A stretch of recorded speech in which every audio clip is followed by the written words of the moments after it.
matin, je nous invite de lire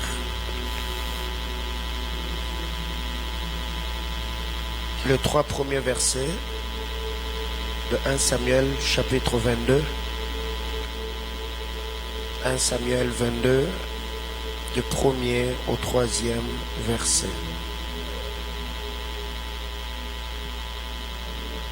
J'aime ce genre de culte où rien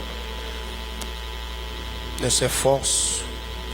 L'onction, la grâce, la faveur, la sensibilité est vraiment au point. Hi. Jésus. Maximiser. La maximisation du temps ou de la saison. Quand tu es dans ton temps, quand tu es dans ta saison, il faut apprendre à maximiser. C'est dans la maximisation que Samuel dira à Saül: dès que tu verras toutes ces choses avoir son accomplissement, tout ce que tu trouves à faire, fais-le. Car l'Éternel est avec toi. Quand on est dans la saison, tout ce qu'on trouve à faire, faut le faire.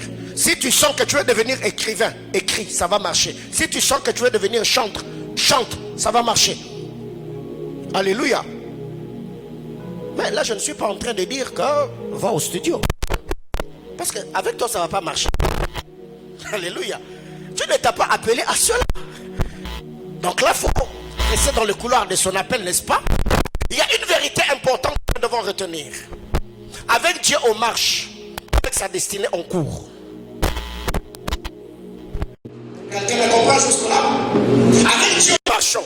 Mais avec notre destinée, il faut courir. Parce que le temps ne t'attend pas. Pendant que toi, tu penses que tous on a 24 heures, on dort, on se réveille. Mais le problème est que nous ne faisons pas la même chose dans les 24 heures que nous avons. Quelqu'un comprend de quoi je parle? C'est ce que j'ai toujours dit. Tous on est ignorants, mais nous n'ignorons pas les mêmes choses. Est-ce que quelqu'un me comprend ce matin? Dis à ton voisin: marche avec Dieu, mais avec ta destinée, cours. Il faut courir avec la destinée. Alors, il y a 7 autres choses. Je suis en train de poser les bases avant de dire ce que j'ai à dire ce matin. La beauté d'une onction, c'est la transformation de vie qui sont attachées à cette dernière. La beauté de l'onction d'un roi, ce n'est pas combien de personnes il a fait tomber, ce n'est pas combien de prophéties ou de révélations il a donné, mais combien de vies ont été transformées. La beauté d'une onction, c'est la qualité des vies transformées, ce qui fait que même la vie du roi ou l'exercice de son ministère auront un sens. Moi j'ai la grâce de Dieu, moi Dieu m'a fait ceci. Ok, quand Dieu a appelé Abraham, Dieu a dit à Abraham: je ferai de toi une source de bénédiction. Je ferai de toi, tu seras une bénédiction pour plusieurs. C'est là même que notre vie a un sens. La beauté de l'onction, la beauté de la vie d'un roi, la beauté de la vie d'un homme, ce n'est pas combien il a, mais combien on bénéficie de ce que tu as. Ce sont des choses que nous devons comprendre. On est béni, oui, mais combien sont bénis par toi? Et c'est ce que nous avons dit, je crois la semaine antérieure. Apprendre à faire grâce après avoir trouvé grâce. Dieu t'a béni, mais laisse aussi les autres bénéficier de ce que Dieu t'a donné. Deuxième vérité importante, c'est que un bon bâtisseur n'est pas celui qui utilise la vie des hommes pour bâtir sa vie, mais c'est celui qui utilise sa vie pour bâtir la vie des autres. S'il faudrait que je parle de moi-même, je dirais: la beauté d'une onction, ce n'est pas quand le roi utilise les autres pour bâtir son ministère, Mais eh ben, c'est quand il utilise son ministère pour bâtir la vie des autres. C'est là qu'il y a la différence. Et déjà, si nous comprenons ces choses, on mettra de côté la manipulation, l'exploitation de l'homme par l'homme. Je ne manipule pas, je n'exploite pas l'homme. Je n'utilise pas les hommes pour bâtir ma vie, pour enrichir ma vie. Mais eh ben, je vais utiliser l'investissement de Dieu dans ma vie afin de bâtir la vie et la destinée des autres. Quand je suis arrivé dans cette ville fin 2014, j'ai rencontré beaucoup de jeunes frères. D'autres étaient écoliers, d'autres étaient étudiants. Aujourd'hui, j'ai vu comment Dieu a béni la vie de ces hommes. Plusieurs aujourd'hui sont mariés, sont de puissants serviteurs de Dieu dans cette église. D'autres sont allés à l'étranger. Et quand je regarde à ce que Dieu a fait, ça m'encourage. Je me dis, waouh, ma vie a un sens sur la terre des hommes. Donc, il faut utiliser ce que tu as pour bénir les autres. Pas utiliser ce que les autres ont pour tes intérêts. Autre chose. La vision d'un bâtisseur, c'est pas ce qu'il dit, mais plutôt ce qu'il fait.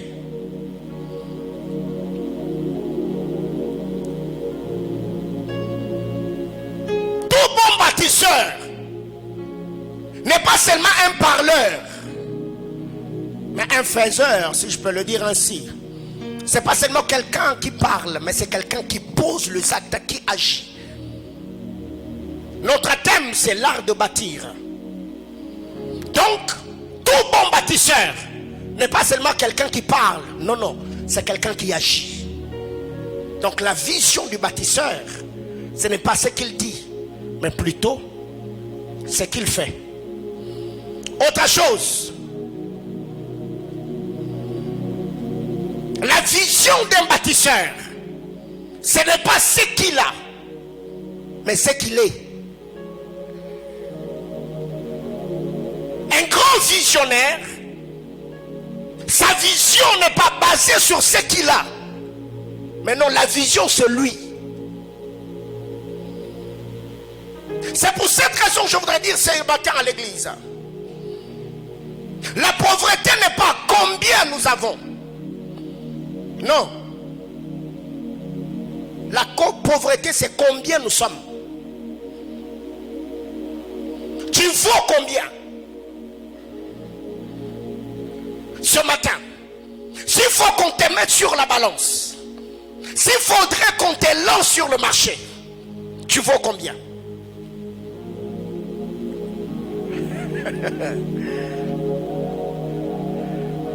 Voyez-vous? Alors, si déjà tu sais que l'homme est rémunéré pas en fonction de ce qu'il a, mais en fonction de ce qu'il est, tu feras quoi? Tu te feras former, n'est-ce pas? Tu apprendras. Tu feras tout pour bâtir ta vie. Car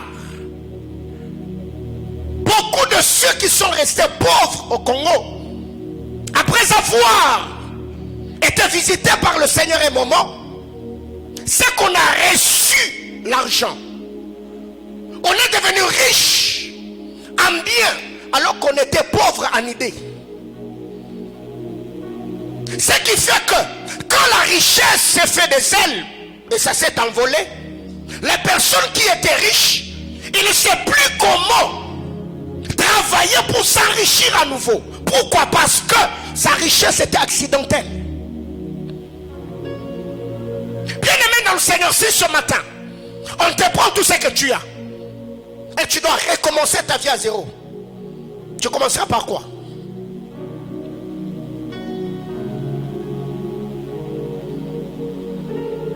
Donc, la richesse, c'est pas combien tu as en banque.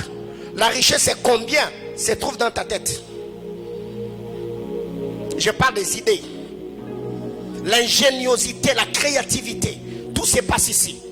Parce qu'à un moment, on a cru qu'avoir une vie au standard élevé, cela tournait que tout autour de la prière. Ce qui fait que le Congo, au lieu de créer des entrepreneurs, nous avons créé des chasseurs de démons, des destructeurs, des hôtels et tout ce qui va avec.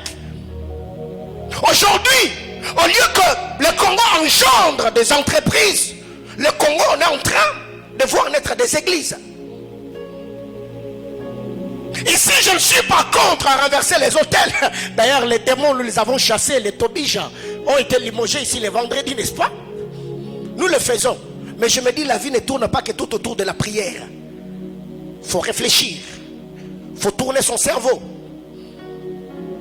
Car on nous a dit, un homme qui ne fera pas transpirer son cerveau, la vie fera quoi? Transpirer ses muscles. Donc il faut penser, il faut réfléchir sur ce que tu veux devenir. Autre chose. Bien-aimés frères, retenons, ça c'est un principe important. Si ce qui te tire du lit, c'est le désir d'avoir de l'argent, tu es malheureux, misérable et pauvre. Si quand tu te réveilles le matin, ce qui te tire de ton lit pour aller travailler, c'est juste avoir de l'argent, tu es pauvre. Tu es malheureux et misérable. Ce qui fait qu'au Congo, plusieurs personnes travaillent que pour l'argent. Tu verras que cette personne-là, du premier au 20, il est négligent. Quand seulement c'est le 22, le 23, là il devient sérieux. Pourquoi? Parce qu'il sait déjà que c'est la fête du mois, je dois avoir de l'argent. Non! Ne travaillons pas d'abord pour la rémunération, on doit travailler pour acquérir de l'expérience. Ce qui fait que tu verras quelqu'un, il est dans une boîte, 4 ans, 5 ans, il ne maîtrise rien de la boîte. Il n'a pas eu le temps de se perfectionner, d'apprendre, de réfléchir. Si aujourd'hui, je ne travaille plus dans cette boîte, qu'est-ce que je veux devenir? Ce qui fait qu'aujourd'hui, il y a des gens, depuis que papa était licencié, je ne sais pas, il a eu sa pension à la Gécamine, et aujourd'hui la famille est par terre. On ne travaille pas d'abord pour avoir de l'argent, on travaille d'abord pour acquérir de l'expérience, la connaissance, c'est créer des relations. L'argent importe peu, mais beaucoup d'entre nous aujourd'hui, quand nous sortons, nous allons travailler, c'est pour l'argent. Il faut savoir, quiconque travaille pour l'argent est un pauvre. Quiconque travaille que pour l'argent est un pauvre. On devient riche quand l'argent commence à travailler pour nous. Ok. Si aujourd'hui, pour ceux qui travaillent bien sûr, tu prends 2 semaines sans aller au boulot, la suite ça sera quoi? T'es foutu. N'est-ce pas? Donc, quiconque travaille pour l'argent est pauvre. Si jusque-là, tout ce que tu fais, tu travailles pour avoir de l'argent, donc tu es pauvre. Tu commenceras à devenir riche les jours que toi, tu peux être dans ton lit, tu n'as pas besoin de penser argent, mais il y a l'argent quelque part qui est en train de travailler pour toi. Et déjà, cette fois de comprendre va te pousser dans quoi? Dans l'investissement, n'est-ce pas? Jacob était investisseur, Isaac était investisseur, Abraham était investisseur. Donc on doit comprendre les choses, comment ça fonctionne. Et quand on parle d'Abraham, Abraham avait combien d'investissements, combien de sources de revenus? Il était riche en or, il était riche en argent, il était riche en troupeaux. Alors il y a des gens qui pensent qu'ils vont s'enrichir qu'avec leur salaire. Mais non, on ne devient pas riche qu'avec son salaire. Le salaire va te permettre à survivre. On ne devient pas riche avec le salaire. Même si tu as un salaire de 5 000 $, la personne déjà qui te paye cet argent-là, qui te donne cet argent à la fin du mois, il a déjà soumis ta vie à un certain niveau. Tu verras que si tu as un salaire de 5 000 $, tu ne peux pas te trouver une maison de 2 000 $. Tu vois? Tu ne peux pas scolariser tes enfants dans une école où on paie 1 000 $ peut-être l'an. Pourquoi tout ce que tu feras, tu le feras en fonction de ton salaire. Déjà, ta vie est limitée. Abraham avait plus de 3 sources de revenus. Il était riche en or, il était riche en argent, il était riche en troupeaux. Donc si du côté or ça bloque, l'argent va produire. Si l'argent bloque, le troupeau, ça va produire de l'argent. Alors, nous vous avons beaucoup plus poussé à prier. Prions, demandons l'argent à Dieu. Non, non, non. C'est pas comme cela qu'on prie. On demande à Dieu les idées. On demande à Dieu les relations. On présente à Dieu les idées. Seigneur, donne-moi maintenant des portes, des opportunités, des personnes providentielles qui vont m'aider à matérialiser ce que j'ai en tête. On s'est mis à demander l'argent. Mungu ni peko makuta. Mungu ni peko. Non. C'est pas comme cela que l'on prie. Alléluia. La bonne vision est capable de tuer son porteur pour vivre à sa place. La bonne vision est capable de tuer son porteur pour vivre à sa place. Bien-aimés frères, j'ai vu des gens manquer de sommeil parce qu'ils n'ont pas l'argent. Mais peu sont ceux qui ont des insomnies parce qu'ils réfléchissent sur ce qu'ils doivent faire. La bonne vision est capable de tuer les visionnaires. Les visionnaires meurent et la vision continue. Jésus avait une vision. La vision a tué les visionnaires pour vivre à sa place. Bien-aimés frères, ce que je suis en train de dire, quand tu es visionnaire, pour que la vision te tue et vive à ta place, il faut penser à la succession. Après moi, quelle sera cette vision? Est-ce que j'ai des hommes qui peuvent reproduire textuellement ce que j'étais en train de faire? Ce qui fait que dans nos familles, beaucoup sont pauvres parce que on a grandi avec cet esprit mopao, preso, yo lekibango, yo nozanango. Et tu as besoin que tout tourne autour de toi comme si tu étais devenu une satellite autour duquel tout doit graviter. X demande c'est chez toi. Y, les enfants de Kabongo, les enfants de Mujinga, les enfants de Chiemba, tout ne tourne que tout autour de toi. Quand est-ce que toi-même tu vas économiser pour t'enrichir?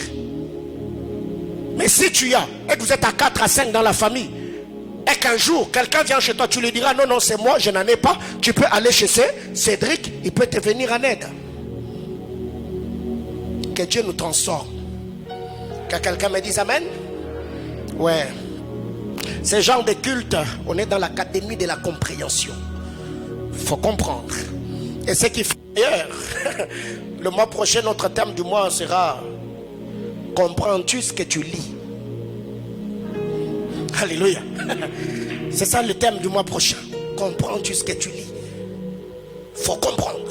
Faut comprendre. Et je vous dis, ça sera bénissant. Alors ce matin,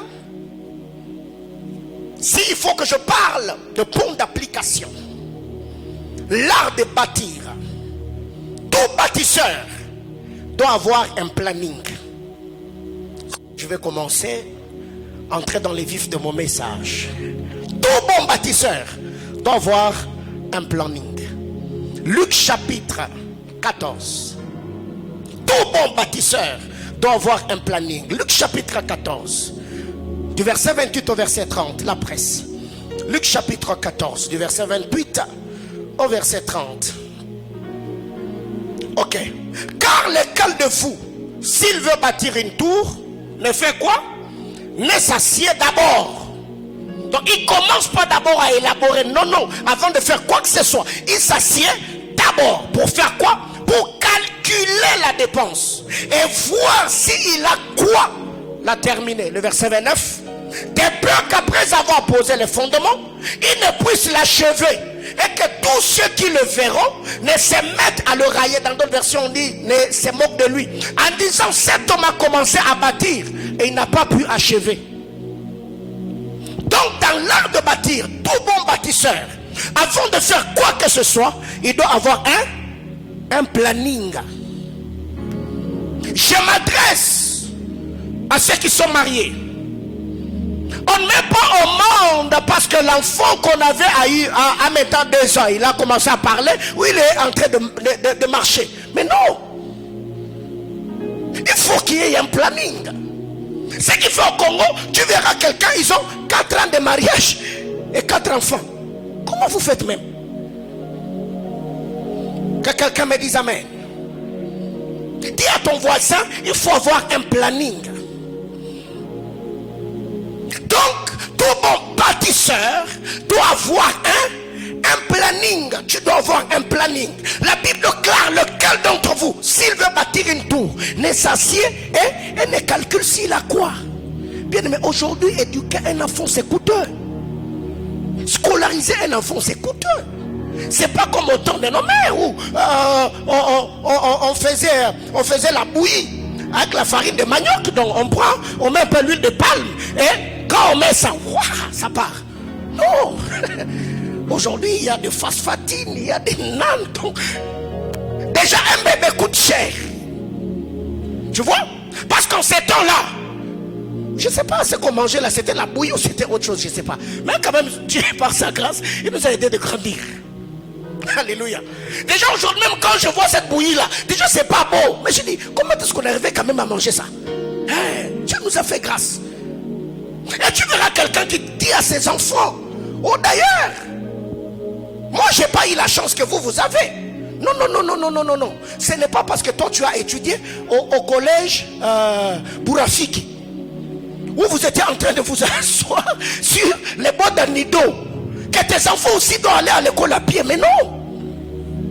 Est-ce que quelqu'un comprend de quoi je parle ce matin? Dis à ton voisin, il faut avoir un planning. J'ouvre une parenthèse que je vais fermer plus vite. Eh bien, c'est pas le culte de famille. Allez chez les blancs. Regarde même le film, la série que nous suivons. Ils sont tout le temps dans les câlins, dans les bisous, papa. Mais quand tu regardes, en 15 ans de vie commune, ils n'ont que des enfants. Mais viens chez nous en Afrique. Quand papa et maman vont à l'église là, papa est là-bas, maman est ici. Mais au milieu, entre eux là, 7. Je dis, mais nous là, on est où? Eh oh. Donc là, chez nous ici, on ne va pas là où il y a des bisous, mais on dort, on se réveille, bébé. On dort, on se réveille, bébé. Et tu vois déjà que la personne, ses enfants sont éduqués. Non, c'est l'irresponsabilité. Quelqu'un comprend de quoi je parle? C'est l'irresponsabilité. Si jusqu'à pour que tes enfants étudient, pour qu'ils mangent bien, pour que tes enfants soient vêtus, ils doivent aller prendre les enfants que les enfants, je ne sais pas, tes neveux ou tes cousins ou tes nièces ont déjà déclassé. Non, c'est de l'irresponsabilité. Même la Bible déclare, la nature elle-même ne vous enseigne-t-elle pas? Que quelqu'un me dise amen. Il faut avoir un bon planning. Le bon planning demande de la réflexion. Le bon planning demande de la réflexion. Eh ben, il faut réfléchir, il faut passer du temps à tourner son cerveau. Il faut tourner son cerveau dans tous les sens. Qu'est-ce que je dois faire pour gagner ma vie? Quand vous lisez la parole de Dieu, dans Genèse chapitre 24, le verset 63, avant que Rebecca n'arrive, avant qu'Esaü et Jacob n'arrivent, avant qu'Eliezer de Damas ne vienne avec la femme, la Bible déclare, Isaac au temps du soir sorti dans les champs. Il faisait quoi? Il réfléchissait. Il était en train de réfléchir. Sûrement, ça c'est moi qui l'ai dit, sûrement il s'est posé des questions. Abraham est vieux, ma mère Sarai vient de mourir, maintenant il faut que je me marie. Il y a une femme qui est en train de venir. Qu'est-ce que je dois faire? Si demain Dieu me donnait des enfants, qu'est-ce que je leur laisserais comme héritage? Isaac réfléchissait. Et quand vous lisez la parole de Dieu, Proverbe chapitre 16, le verset 20, la Bible déclare, c'est lui qui réfléchit sur les choses, trouve le bonheur. Eh bien, il n'y a pas de réflexion profonde si cela n'est pas précédé par la solitude. Bien-aimés frères, la solitude est le laboratoire de ceux qui savent qu'ils sont des grands destinés. Il faut à un moment se retirer. Même Jésus-Christ, fils de Dieu, il n'était pas toujours dans les bruits. La Bible déclare, très tôt le matin, Jésus s'est réveillé. Il allait dans les montagnes, il était en train de prier. Mais le problème avec nous, c'est qu'on est accompagné même quand nous réfléchissons. WhatsApp, Facebook, Snapchat, je sais pas, TikTok et tout ce qui va avec. Ce qui fait que dans nos églises, même dans le milieu éducationnel, nos valeurs familiales, on a dit à la femme, étudie, fais-toi belle pour que quelqu'un vienne t'épouser. Faux et archi faux. Mais des filles, J'investirai en elles, pas d'abord pour qu'un homme vienne les épouser, mais non. Elles doivent accomplir la mission que Dieu les a assignée sur la terre des hommes. Est-ce que je parle aux sœurs ce matin? Avant que le mariage n'arrive, trouve-toi à faire.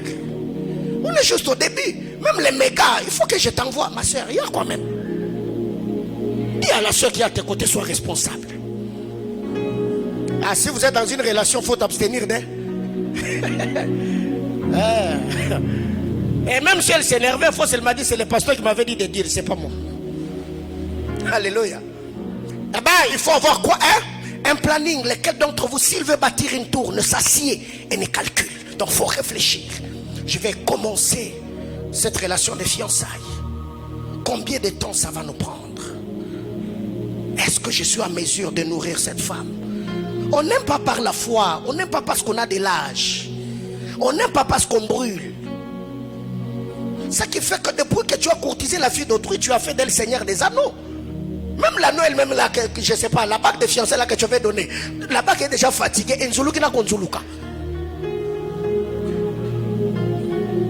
C'est méchant. Que quelqu'un me dise amen. Alors, avoir le planning, c'est le premier point, mais il y a des sous-points. Premier sous-point, dans le premier point, le planning va nous pousser à définir le projet. J'ai un planning. J'ai le canevas de ma vie et de ma destinée. Mais dans mon planning, je dois définir ce que je dois faire. Jérémie chapitre 29, le verset 11. Presse. Jérémie chapitre 29, le verset 11. J'aime la parole de Dieu et j'aime la manière dont le Seigneur a fait les choses. Bien aimé, quand vous lisez la parole de Dieu, Dieu est un père responsable. Dieu est un bâtisseur intelligent. Avant de créer Adam, Dieu d'abord a créé le cadre de vie où Adam devait vivre. Avant de créer Ève, Dieu a donné une responsabilité, un travail à Adam. Dieu n'a pas créé Adam et Ève, il les a mis dans l'espace pour créer le jardin d'Éden après. Non, Dieu a créé un cadre de vie où l'homme devait vivre. Dieu a confié de responsabilité à Adam. C'est après que Dieu ait responsabilisé Adam que Dieu a donné Ève à Adam. Bien de mes frères, tu viens à peine de commencer G1. Oh, tu viens me voir au bureau. Oh papa, j'ai vu une sœur. Mon frère, il y a quoi même? Car je connais le projet que j'ai formé sur vous, dit l'Éternel.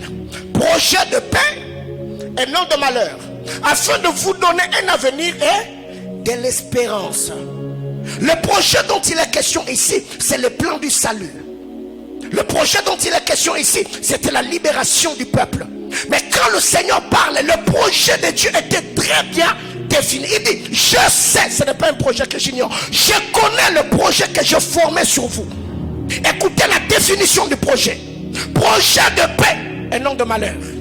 Donc Dieu a fixé les limites sur la définition de son projet. Le projet que j'ai, c'est le projet de bonheur et non de malheur. Remettez-moi l'écriture afin de vous donner un avenir et de l'espérance. Donc il y a de l'espérance et un avenir que si le projet est défini. Que quelqu'un me dise amen. Est-ce que as-tu un projet? Est-ce que quelqu'un ici a un projet? Est-ce que tu es capable de définir ton projet?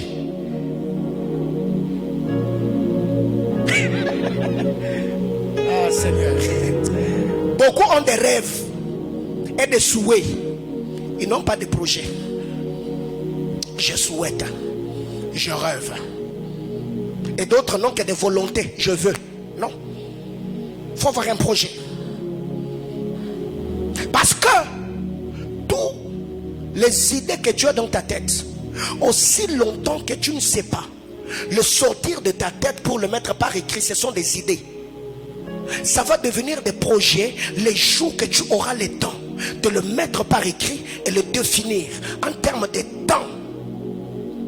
C'est pourquoi, deuxième sous-point, il faut mettre le projet par écrit. J'ai un planning, oui. Dans mon planning là, je prends le temps de définir le projet. Mais le projet, je ne le définirai pas seulement en parlant.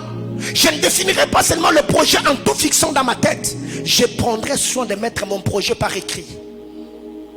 Habakkuk chapitre 2, le verset 2. La prophétie est un projet. La prophétie est un plan de Dieu. La prophétie, c'est l'initiation ou l'initiative de Dieu pour le bien-être de l'homme. Habakkuk chapitre 2, le verset 2 presse. Qu'est-ce qu'il a dit dans l'écriture? L'Éternel m'adressa la parole et dit: écris la prophétie, grave-la sur des tables grave-la sur des tables. Les tables dont il est question, c'est les tables de pierre, afin qu'on la lise couramment. Dieu avait un projet. Et quand vous descendez un peu plus bas, tout est détaillé. Mais Dieu dit ceci à Habakkuk: écris la prophétie, grave-la sur les tables, afin qu'on la lise couramment. Parce que la lecture de la prophétie nous booste. La lecture de la prophétie active notre foi. La lecture de la prophétie nous donne de la force, nous donne la motivation afin de croire et d'espérer en l'Éternel. Bien-aimé frère, qu'est-ce que tu dois faire? Quand tu as un projet, prends ton projet, mets-le par écrit. Et si en face de ton lit il y a un mur, prends ce projet-là, accroche-la au mur. Quand tu te réveilles, la première des choses avec laquelle tu seras en contact, c'est le projet. Quelqu'un comprend de quoi je parle? Donc, ton lit est là. En face de toi, il y a un mur. Prends le projet là, mets-le devant toi. Donc, quand tu te réveilles le matin, tes yeux sont fixés sur le projet. Avant de te coucher, tes yeux sont sur le projet. Quand tu entres dans ta chambre, tu vois le projet. Tu verras que ça va te booster, ça va t'encourager, ça va te donner la détermination à travailler, à te battre pour que ces projets-là réussissent. Bien aimé, apprenez un moment à mettre vos téléphones de côté. Mettez le téléphone de côté. Déconnectez-vous un moment, éteignez vos téléphones, réfléchissez sur vos vies. Et c'est quoi notre thème? L'art de bâtir. Premier sous-point, j'ai dit il faut définir le projet. Deuxième sous-point, il faut mettre le projet par écrit. Troisième sous-point, le temps de la réalisation du projet doit être défini. Il faut définir le temps. Le projet que j'ai, c'est un projet à long terme, c'est un projet à court terme ou c'est un projet à moyen terme. Il faut définir le projet. Oui, tu te réveilles le matin. Je vais me marier. C'est la promesse que tu as fait à la fille d'autrui. Quand? Chez Dieu. Hein? Tout le monde a ça. Tout bien chez tout. Alléluia. Luc chapitre 13, le verset 32. Luc chapitre 13, le verset 32. Presse, aidez-moi. Luc chapitre 13, le verset 32. Rapidement, on y va. Luc chapitre 13, le verset 32.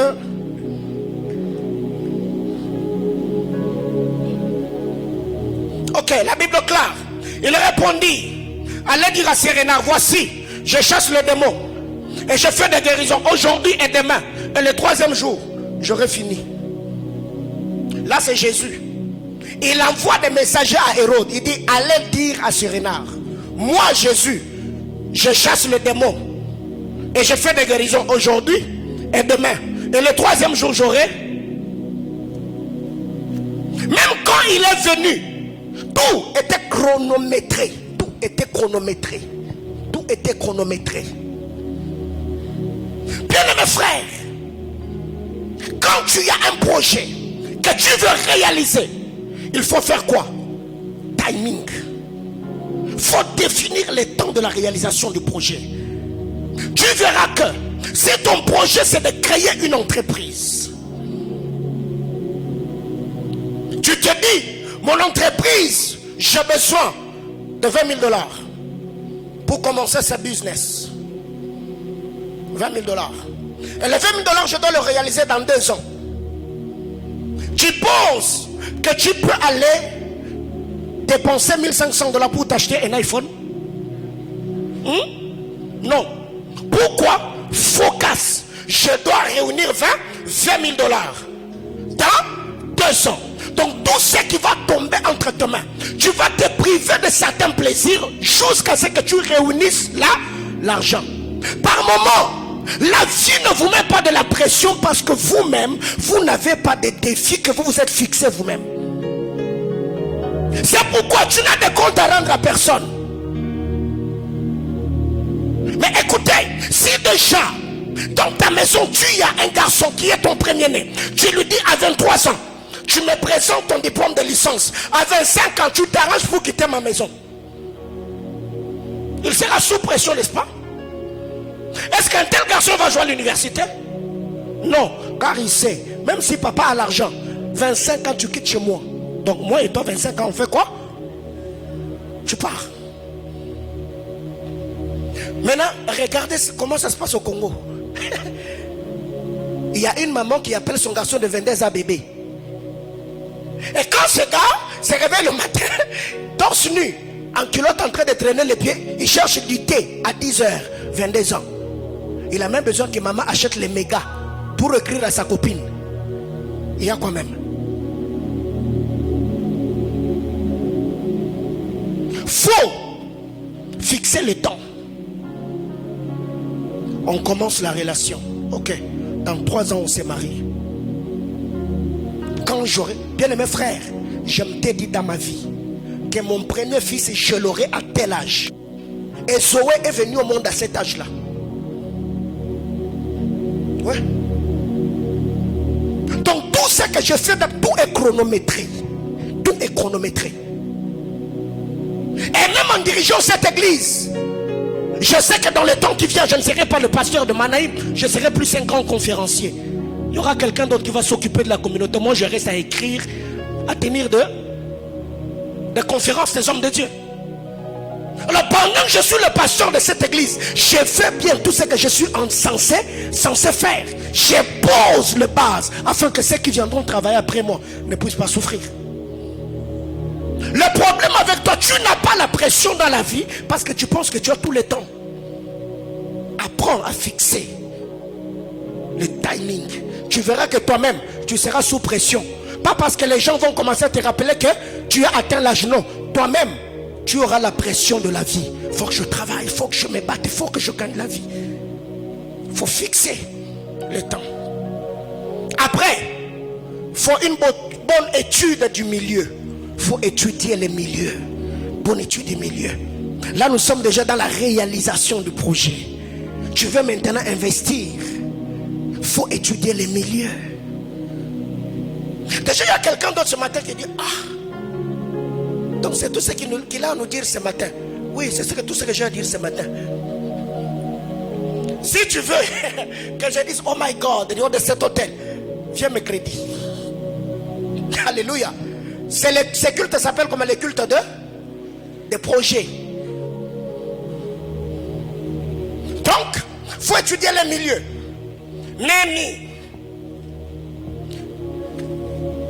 Néhémie chapitre 2, du verset 13 au verset 15. Néhémie chapitre 2, l'étude du milieu. Tu veux investir. Tu sens que ton fardeau, c'est d'aller investir à Colosie. Il faut faire une descente. Il faut étudier les milieux. Ce que tu veux créer comme entreprise, le milieu où les articles, où la marchandise, où les produits seront consommés. Bien-aimé frère, Néhémie chapitre, la Bible déclare, donnez-moi l'écriture. Je montais de nuit par le torrent et je considérais encore la muraille. Puis je rentrais par la porte de la vallée et je fus ainsi de retour. Le verset suivant. Le magistrat ignorait où j'étais allé et ce que je faisais jusqu'à ce moment. Je n'avais rien dit aux juifs, ni aux sacrificateurs, ni aux grands, ni aux magistrats, ni aucun de ceux qui s'occupaient des affaires. Le verset suivant. Je leur dis alors, vous voyez le malheureux état où nous sommes. Jérusalem est détruite et ses portes sont consumées par le feu. Venez, rebâtissons la muraille de Jérusalem et nous serons plus dans l'opprobre. Avant qu'il ne conscientise les autres lui-même, il est allé étudier, il a fait le constat. Bien-aimé frère, quand tu y es investisseur, tu sens que tu as des projets, il y a des choses que tu veux faire. Ne commence pas à acheter quoi que ce soit. Non, après avoir prié, après avoir économisé, descends sur terrain. L'étude du milieu, tu étudies dans ces coins. Qu'est-ce qui peut marché. Il y a des gens par moment dans les coins reculés où les gens sont en train de construire. Ils ont ouvert des quincailleries. Ces gens-là, ils ont compris que dans ces coins, il y a des gens qui ont besoin du ciment. Je peux commencer à vendre le ciment dans ces coins-là. Je peux vendre des cornières. Je peux vendre de la peinture. Tu veux vendre les vivres frais. Ne viens pas au niveau de Texaco, c'est saturé. Va peut-être du côté Kalebouka là-bas où il y a encore de personnes, où il n'y a pas trop de courant. Tu achètes un groupe électrogène. Tu y as des réfrigérateurs, je ne sais pas, des congélateurs. Tu vas en ville, tu achètes la marchandise, tu mets dans ces coins-là. Tu vas te faire de l'argent. Mais aujourd'hui, le problème avec nous, c'est que tous on veut aller en Chine, tous on veut aller à Dubaï, tous on veut aller, je ne sais pas, en Turquie. Bien mes frères, il faut réfléchir, il faut étudier les milieux. Tu vas en Chine pour acheter quoi? Acheter les chaussures que les gens aujourd'hui achètent même en ligne. Tu n'as pas compris. Tu n'as pas compris. Tu vas dépenser de l'argent pour rien. Si tu as besoin d'aller à Dubaï, va à Dubaï comme un touriste. Ne va pas là-bas pour acheter la marchandise. Des choses qui s'achètent déjà en ligne. Mais non. Déjà quelqu'un, il peut acheter des choses en ligne. Dans moins d'une semaine, il a la marchandise chez lui à la maison. Et toi pour cela, tu dois aller en Turquie. Tu dépenses le billet, l'argent du visa. Non, tu n'as pas compris. Il faut faire quoi? Étudier les milieux. Bien mes frères, l'Afrique n'a pas encore été exploitée. La ville de Lubumbashi n'est pas encore exploitée. Tu peux te casser dans un coin. Tu cherches de l'argent. Les hommes nous ont dit, il n'y a pas de saut métier, il n'y a que... Bien mes frères, l'argent d'un vendeur de poissons, on peut sentir le poisson, mais ça n'a pas moins de valeur sur le marché. Ce n'est pas parce que mes 100 $ sentent le poisson que mes 100 $, on va peut-être me les donner à 180 000 parce que ça sent le poisson. Non, le 100 $ de quelqu'un qui travaille dans le bureau a la même valeur sur le marché que le 100 $ de celui qui vend le poisson, qui vend de la braise. Mon billet peut être noirci par la braise, mais sur le marché, ça a la même valeur avec celui qui est tiré en 4 épingles et dans un bureau climatisé. Les buts, c'est avoir l'argent. Car un entrepreneur n'a pas de valeur face à l'argent. Tout ce qui produit l'argent, l'entrepreneur le fera. Quelqu'un comprend de quoi je parle? Je disais, un entrepreneur n'a pas de valeur face à l'argent. Tout ce qui peut lui produire de l'argent, il va le faire. Et là, je ne suis pas en train de dire la prostitution. Non, je n'ai pas dit ça.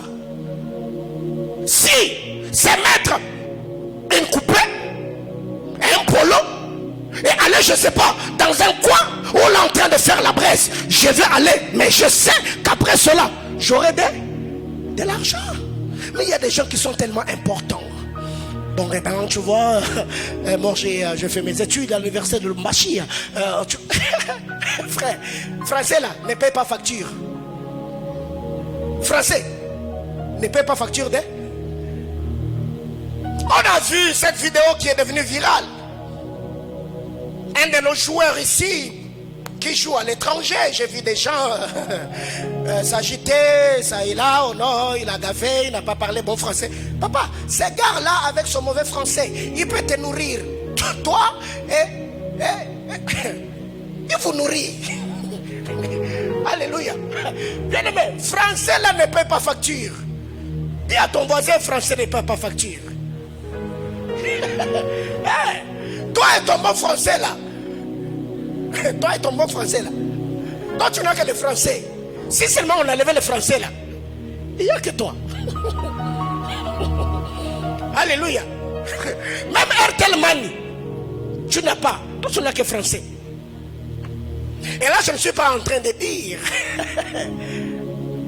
toi reste seulement avec la Saint-Esprit, la feu, la papa. Non, il faut s'améliorer, n'est-ce pas? Parce qu'il y a des gens qui traumatisent Molière alors qu'ils doivent vivre en paix. Alléluia. Alors qu'est-ce que je suis en train de dire? Il faut faire une bonne étude du milieu, n'est-ce pas? Oh mon Dieu. Et notre sous-point, avec le projet, il faut savoir ce que l'on veut devenir. Qu'est-ce que tu veux devenir avec ce projet-là? Tu veux devenir quoi? Genèse chapitre 3, le verset 6 et le verset 7. Bien aimé, quand vous lisez la parole de Dieu, Adam et Ève ont touché à l'arbre défendu parce qu'ils voulaient devenir quelque chose. Selon ce que le serpent a dit à la femme. Il a dit, si vous mangez à l'arbre défendu, vos yeux vont s'ouvrir. Vous allez connaître le bien et le mal. Vous serez comme Dieu. Quand Ève entend ça, elle dit, non, ça c'est ce que je veux devenir. Qu'est-ce qu'elle a fait? Elle a touché à l'arbre. Elle n'a pas mangé la pomme parce que ça faisait beau, mais non. C'est qu'en mangeant l'arbre, elle voulait devenir quelque chose, mais elle l'était déjà.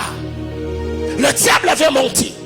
Oui, tu as un talent, tu as un potentiel, tu as des habiletés, tu as un projet. Qu'est-ce que tu veux devenir avec ce projet-là? Tu veux devenir quoi? Il faut définir. J'ai une belle voix. Qu'est-ce que je veux devenir en tant qu'artiste?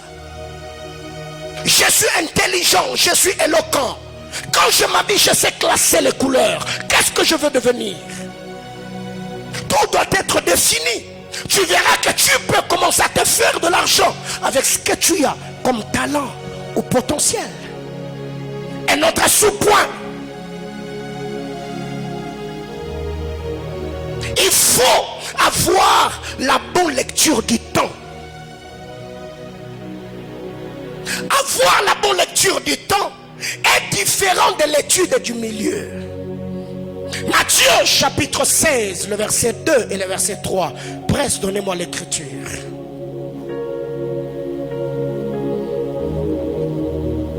Il faut savoir ce que l'on veut devenir. Autre chose, la bonne lecture du temps. Matthieu chapitre 16, le verset 2, le verset 3. Jésus leur répondit, le soir vous dit-il fait beau, car le ciel est rouge. Il y aura de l'orage aujourd'hui, car le ciel est d'un rouge sombre. Vous savez discerner l'aspect du ciel, mais vous ne pouvez discerner les signes de temps.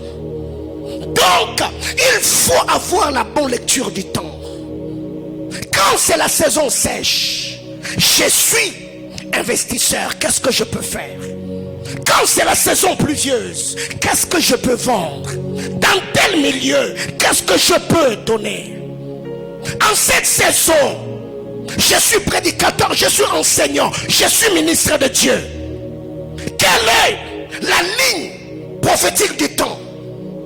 Qu'est-ce que je peux donner pour me distinguer, me différencier des autres? Quel type d'enseignement, quelle grâce repose sur ma vie?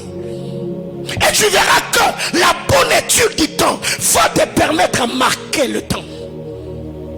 Bien-aimés frères, les temps a la mauvaise habitude d'oublier les hommes. Les hommes ordinaires sont oubliés dans le temps. Mais ceux qui marquent le temps restent avec le trace et les hommes peuvent se souvenir d'eux. L'homme a la manie d'oublier les bienfaits, mais il faut le marquer au plus haut point. Pour qu'un jour se dise, mais non, j'ai rencontré des gens qui enseignaient, mais ce gars-là était exceptionnel. J'ai vu des gens chanter, mais ces garçons-là, sa manière de chanter était exceptionnelle.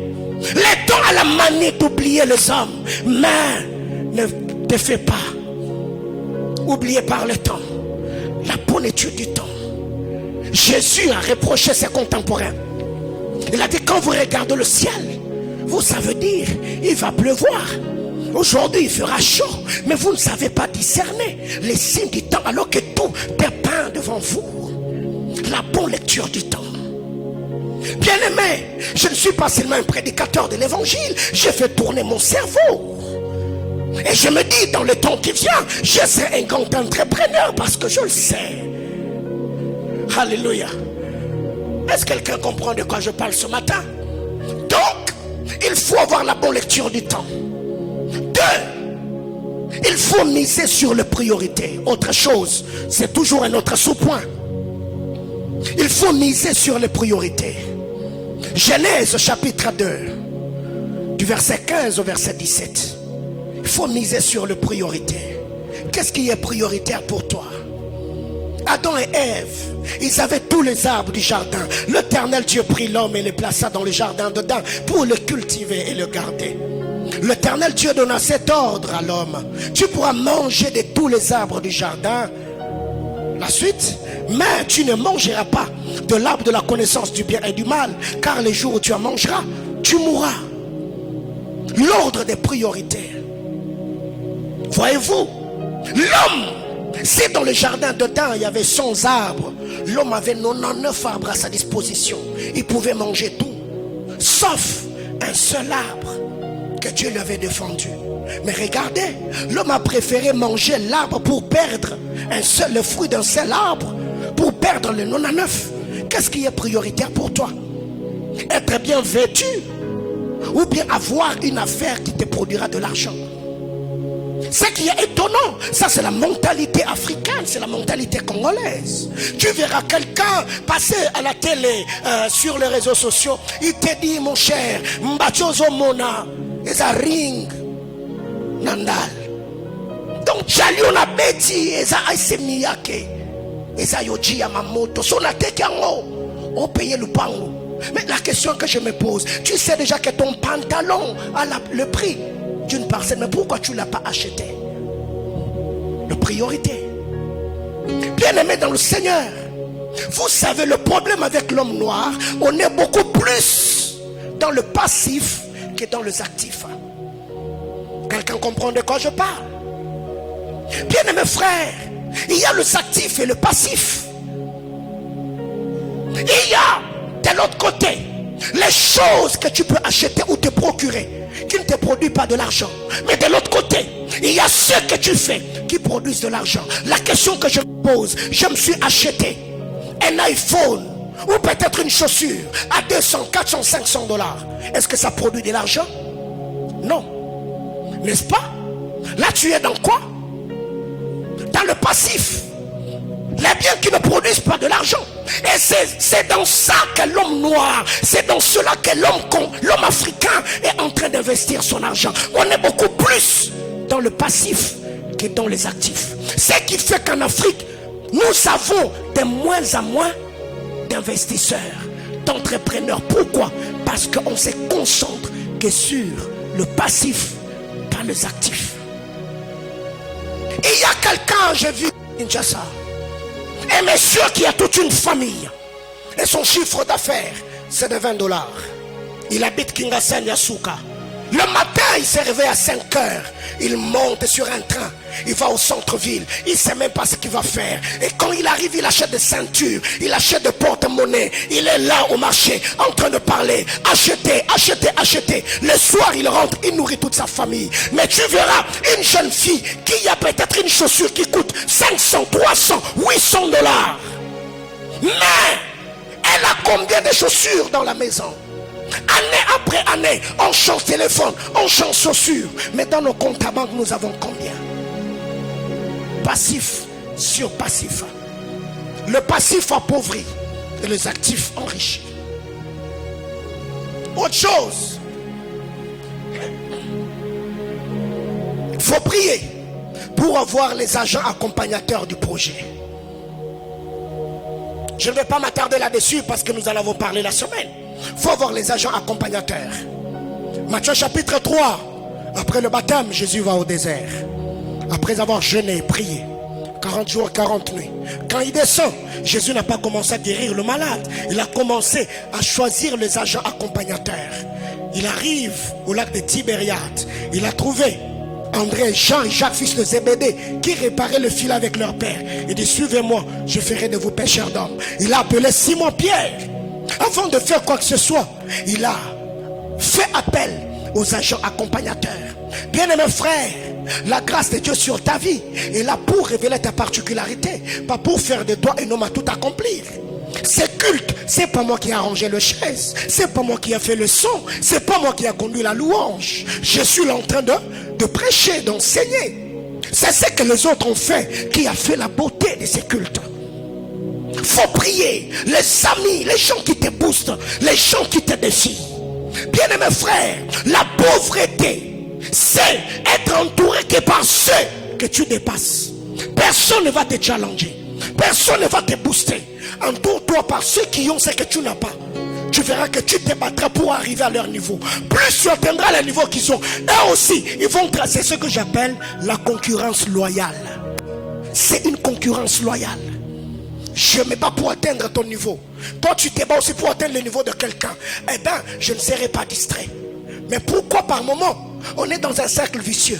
Parce que nous sommes entourés que par ceux qui sont inférieurs à nous. Et là, aux prêtres, Nzambe na bango, yono konza bango te. Faut être coaché, challengé par ceux qui ont plus que toi. Tu regardes quelqu'un, il a ton âge, il a déjà des maisons. Tu te dis, waouh, comment il a fait? Il a un foyer stable. Il est équilibré, organisé. Voyez-vous, le vendredi après culte, j'ai reçu mon fils Patrick Okito, trop jeune. Il est venu me dire, papa, je suis venu le mercredi, je veux aller doter. Priez pour nous. Il était là avec sa prétendante. Waouh, c'était beau, c'était glorieux. Je lui ai dit, Patrick, tu as quel âge? Il m'a dit, papa, j'ai tel. J'ai dit, waouh, combien de jeunes comme toi aujourd'hui, ils s'embrouillent. Bien-aimés frères, j'ai prié pour eux. Je les ai bénis. Il a fait ma joie. Voyez-vous, bien-aimés frères, entoure-toi par ceux qui te dépassent. Entoure-toi par des personnes, peut-être qui ont le niveau que tu as, mais qui te poussent à faire plus. Pas des gens qui te font voir aux Nzambe. Ils sont en train de t'enterrer, ils sont en train de t'étouffer. Deuxième chose, tout ce que j'ai dit là, c'était dans le premier point. Je vais m'arrêter sur le deuxième point. On va prier le Seigneur parce qu'après ce culte, je dois bénir un mariage ici. Deuxième chose, apprendre à travailler avec les compétents. Dans l'art de bâtir, il faut apprendre à travailler avec les hommes compétents. Si ceux qui sont autour de toi ne sont pas compétents, investis-toi en eux jusqu'à ce qu'ils vont atteindre le niveau que tu attends d'eux. Daniel chapitre 1er, le verset 3 et le verset 4. La presse on y va. Il faut que j'arrête, il y a tellement de choses à dire. Daniel chapitre 1er, le verset 3 et le verset 4. Eh bien, je voulais équilibrer. Je n'ai rien contre ceux qui ont des iPhones, hein. Je n'ai rien contre vous. Alléluia. Parce que c'est ce qui est à la mode, n'est-ce pas? iPhone 13, iPhone 14. Bon, quelqu'un va se dire, mais le pasteur, il a quoi avec iPhone? Donc, je n'ai rien contre iPhone. Donc, c'est juste des exemples que je donne. Donc, faut que je le dise. Le roi donna l'ordre à Ashpenaz, chef de ses eunuques, d'amener quelques-uns des enfants d'Israël, de la race royale ou de famille noble. Le verset 4, j'aime le précision. De jeunes garçons sans défaut corporel, beaux de figure, doués de sagesse, d'intelligence et d'instruction, capables de servir dans le palais du roi et à qui l'on enseignerait les lettres et la langue de Chaldéen. Voyez-vous, ils avaient déjà certaines compétences. Mais quand ils sont arrivés, on devait les enseigner pour qu'ils deviennent encore plus compétents. Bien-aimé, j'ai toujours donné cet exemple. Si j'ai une invitation d'aller prier dans une famille où Satan a ravagé, j'aurais besoin des intercesseurs. Même un frère qui a une voix rauque, j'aurais besoin de lui. Parce que là, c'est les batailles spirituelles. On doit chasser les démons. On doit détrôner Satan. Mais si j'ai besoin de passer des émissions télévisées, je ne prendrai pas un intercesseur. Parce que lui, tout ce qu'il sait faire, c'est prier, chasser le démon. Je prendrai quelqu'un qui a peut-être fini à l'université de le marcher dans la faculté des lettres, quelqu'un qui a fait le journalisme, quelqu'un qui a l'art oratoire, avec qui on va tenir l'émission, ça sera beau. Un jour, j'ai entendu une histoire à Kinshasa dans une église. En ces temps-là, les cultes s'étaient avec de tam-tam. On louait avec le tam-tam. Et puis il y avait un frère, un très beau joueur de tam-tam. Quand il joue à la tam-tam, frère, oh là, le son du tam-tam ouvrait le ciel. Mais le frère n'a pas eu de mise à jour. L'église a évolué jusqu'à ce qu'ils ont acheté le piano. Un jour, on a cherché quelqu'un d'autre qui savait jouer au piano. Et le frère qui jouait au tam-tam a commencé à se plaindre. dans cette église, on ne me reconnaît plus. Moi, j'ai servi dans cette église depuis le début. Maintenant qu'il y a des pianos, on m'a oublié. Et le pasteur qui racontait cette histoire, c'est papa Jean-Baptiste Soumela. Il a dit, il a appelé le frère, il lui a dit, mon frère,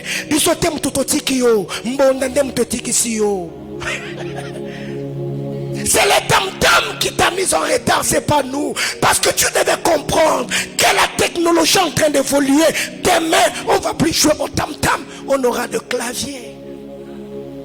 Avec le temps, on pourra peut-être acheter les drums électriques. Il n'y aura pas de trucs encombrants. Mais si le drummer ne se met pas à jour, drum érotique aille, puis ça t'aura évolué. Est-ce que quelqu'un me comprend? Il faut travailler avec les compétents. Les hommes qui sont compétents. Pourquoi? Parce qu'on a besoin de servir de manière excellente. Maintenant, le problème avec nous, c'est que dans ce que nous faisons, nous n'avons pas de mise à jour. Nous nous contentons de ce qu'on fait, de notre manière de faire. En 2021, 2020, quand Manaïm m'a compassé, toi tu chantais toujours de la même manière, tu conduisais les cultes de la même manière. 2022, c'est tout. Non, frère, tu n'es pas rabbi. Modifie un peu ta manière de faire. Vous voyez ce matin, ça fait classe, n'est-ce pas? Je ne crie pas trop comme je l'ai toujours fait. Je ne bouge pas trop comme j'ai toujours fait. Ça aussi, ce n'est pas le fruit du Saint-Esprit. Non, j'ai dit aujourd'hui je vais prêcher comme ça. Et ça fait beau. Depuis que j'ai commencé à enseigner, tu n'as pas donné l'offrande du prophète. Et ça fait aussi la particularité de ces cultes. Mais il y a des cultes où quand j'ai le micro, ah mais oh my God, il y a des salés. Voyez-vous, ça, ce n'est pas Dieu qui m'a dit. J'ai dit non, il faut que ça entre. Alors l'église doit être il faut travailler. Dis à ton voisin, travaille avec les compétents.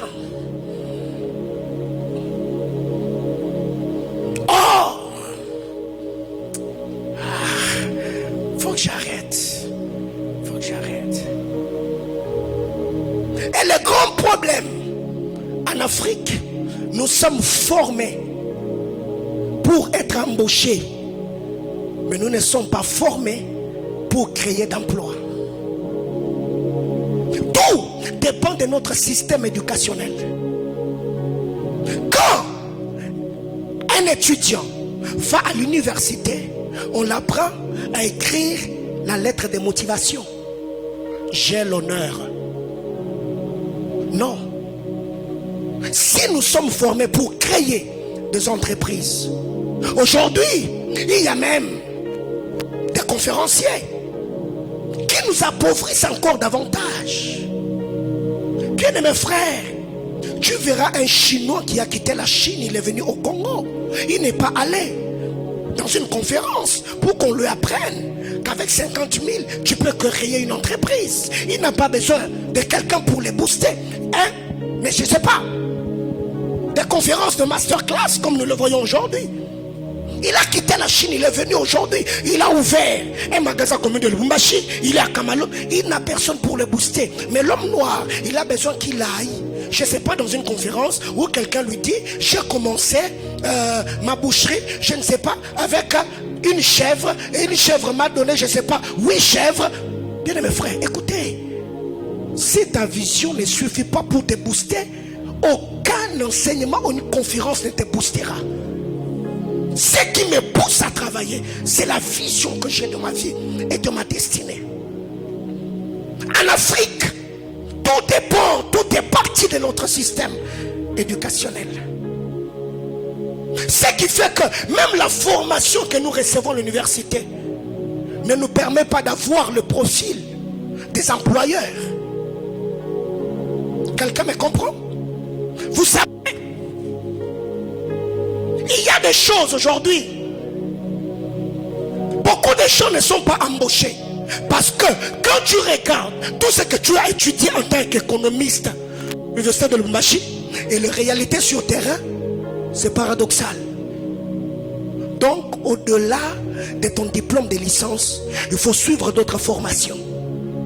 Il faut avoir une mise à jour, il faut avoir un background. Le français que je parle, ce n'est pas le fruit du Saint-Esprit. Où on m'a imposé le mot, on m'a dit parle français. Non. J'ai fait les études. Et là, c'est l'année passée, j'étais en train de faire le master. J'ai d'abord arrêté parce que j'avais beaucoup de choses en théologie. Donc, on doit apprendre. Autre chose pour arrêter. Beaucoup de choses aujourd'hui. Il y a deux types de circuits. Je vais revenir sur ça le mercredi. Il y a les circuits ouverts, il y a les circuits fermés. Circuit ouvert et circuit fermé. Qu'est-ce que j'appelle circuit ouvert? Le circuit ouvert, c'est quand quelqu'un a besoin d'emploi et qu'il va dans le temps, on a fiché, il y avait des valves où quand tu arrives on dit nous avons besoin de X et Y. Mais aujourd'hui on n'affiche plus des demandes d'emploi sur des valves. Aujourd'hui ça se passe en ligne. Mais si déjà toi-même qui as besoin d'un emploi, tu n'as même pas une adresse mail. Je ne parle pas de la voiture email, non, je parle de l'adresse mail. Donc la boîte email, tu n'en as pas. Alors que tout aujourd'hui est virtuel. Comment tu feras pour être engagé? Là, c'est les circuits ouverts. Il y a aujourd'hui des plateformes. Là, on envoie le contrat. Et tous ceux qui sont peut-être branchés à ces circuits-là, ça leur permet de remplir des formulaires et d'être engagés. Bien aimé, dans 5 ans, 10 ans, vous recevoir au bureau, ça ne va pas passer par les enregistrements comme nous le faisons aujourd'hui. Tout va commencer à se faire par mail. Pour voir le prophète Paulin, tu vas t'enregistrer par mail, tu envoies un message. Pasteur, j'ai rendez-vous avec vous à 10h et je vous réponds par mail. So yo soza na mail te.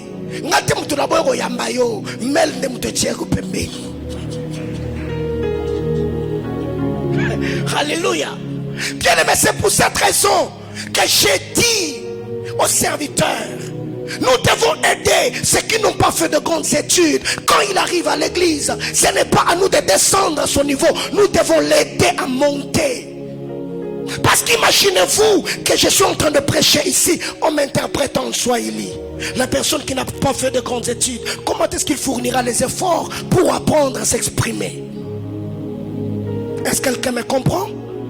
Donc tout ce que nous faisons ces choses afin d'aider certaines personnes à avoir un bagage qui va le permettre à s'en sortir dans la vie. Deuxième circuit, c'est les circuits fermés.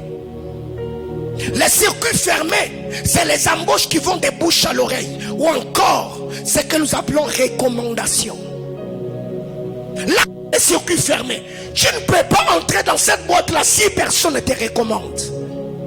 Mais si toi aussi, tu ne pries pas, on n'élargit pas ton cercle, bien aimé frère, tu resteras dans le chômage.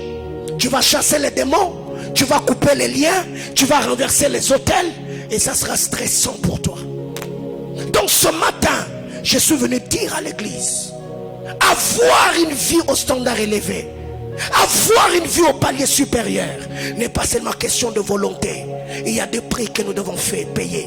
Il y a des choses que nous devons apprendre. Je viendrai le mercredi sur ce point en parlant de l'histoire de David. Même Saül, pour qu'il soit apaisé de sa folie, il avait besoin d'un homme compétent, quelqu'un qui savait jouer. Il n'a pas pris quelqu'un qui faisait du mélange et jazz. Non, il a dit comme un jour quelqu'un qui sait jouer. Et je crois le mercredi c'est par là que je vais commencer. Que Dieu nous bénisse abondamment.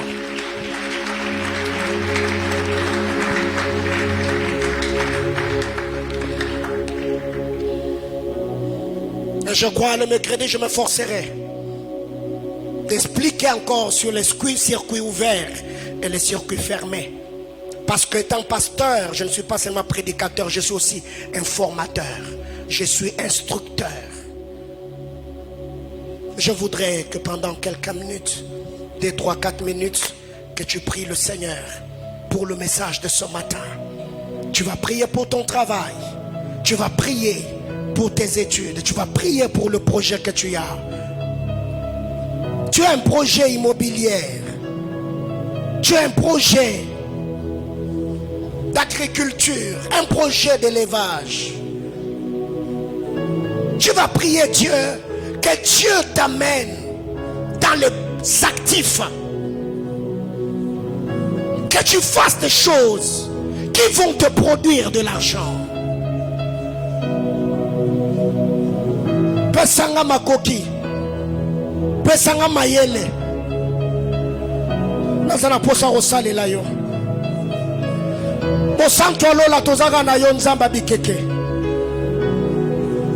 Quelqu'un peut prier le Seigneur ce matin? Est-ce que tu peux te recommander à la grâce de Dieu? Prie. Les talents, ça peut être le talent inné, les talents acquis. Tu peux prier, Seigneur, aide-moi à parfaire le potentiel. Ajoute encore sur ce que j'ai. Que le Seigneur te fasse grâce, que tu puisses te perfectionner. Je vois quelqu'un en train de prier.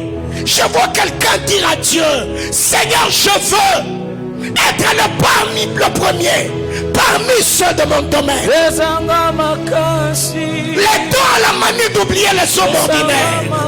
Que Dieu te sorte de la mêlée. Est-ce que tu peux te sentir libre ce matin?